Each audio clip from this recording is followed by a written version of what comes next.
জয় শ্রীকৃষ্ণ, রাধে রাধে। গোপাল সোনা NP YouTube ব্লগে আমার সকল ইউটিউব বন্ধুদের জানাই স্বাগত।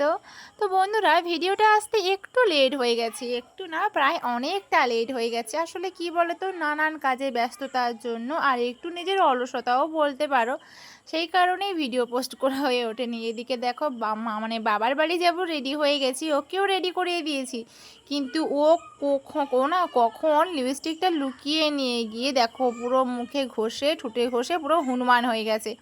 আর এদিকে আমিও রেডি হয়ে গেছি। সত্যি বলতে সেভাবে কোনো দিনই সাজুগুজু করাই হয় না। আজ একটু হালকা করে মেকআপ করলাম এবং কানে দুলও পরলাম। এগুলো তো পরাই হয় না বলতে গেলে। তো আমাকে কেমন লাগছে অবশ্যই তোমরা কমেন্ট করে বলো। সাজা হয় না এই কারণে যে বাবার বাড়ি আমাদের বাড়ি থেকে হেঁটে মাত্র 15 মিনিট লাগে, আর বাইকে গেলে 5 মিনিট লাগে। তো সেই কারণে আর সাজা হয় না।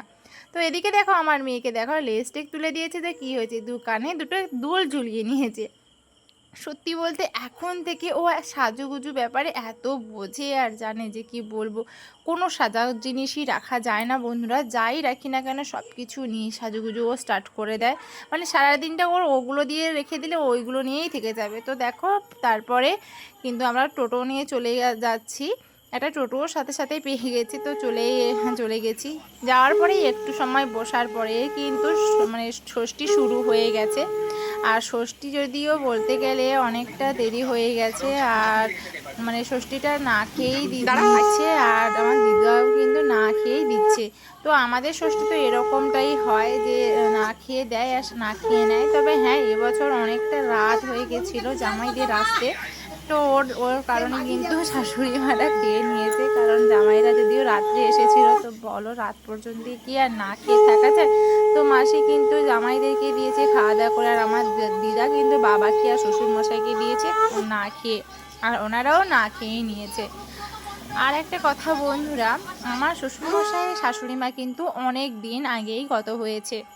তো সেই কারণে বহুদিন কিন্তু শ্বশুরমশাই ফোঁটা পায়নি।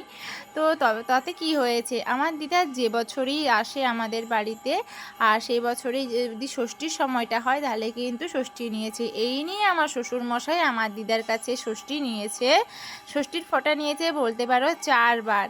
তো আমার দিদা কিন্তু ভীষণ খুশি, আর বাবাও ভীষণ খুশি। আসলে শাশুড়ি মা মরে যাওয়ার পরে, গত হয়ে যাওয়ার পরে, মানে হয়ে গেলেও অনেক বছর তো বন্ধ ছিল, তারপরে কিন্তু আবার আমার দিদা দেয়।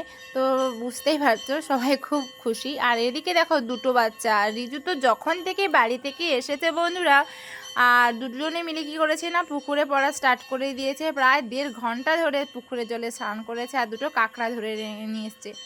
তো তারপরে দুপুরে খাওয়া দাওয়া করে বাবা মা চলে গেছে। আর এখন বাজে বলতে গেলে 10:30, প্রায় 10:30 11টা বাজতে যায়। মানে 10:30টার বেশি হয়ে গেছে, 11টা বাজতে যায়। আর ওরা এসছে, দু ভাই এসে দেখো ফোঁটা নিচ্ছে, আর মাসিকে এই শাড়িটা দিয়েছে। তো কেমন লাগলো অবশ্যই তোমরা কমেন্ট করে বলো বন্ধুরা। আর মাসিকে আর দিদাকে ওই শাড়িটা দিয়েছে যেটা পরে ফোঁটা দিচ্ছিল। তো এদিকে দেখো মাসি ফোঁটা দিচ্ছে। মা এবছর নেই, কারণ মা একটু কাজে গেছে। তো খুব মানে কাজে থাকার জন্য দিতে পারেনি। তবে আমার মায়ের কিন্তু মনটা ভীষণ খারাপ, কারণ প্রতি বছরই দেয়, এই বছরটা মা ফাঁক চলে গেল।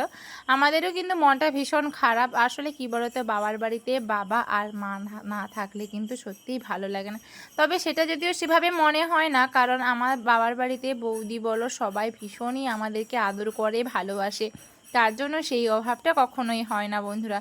ভীষণ গরম লাগছিল, আসলে ফ্যানটা বন্ধ ছিল, তো প্রদীপটা জ্বলছিল বলে, তার জন্য দেখো জামাইবাবু কিন্তু মানে জামার বোতামটা খুলে দিয়েছে। অন্য কিছু কিন্তু তোমরা ভেবো না বন্ধুরা।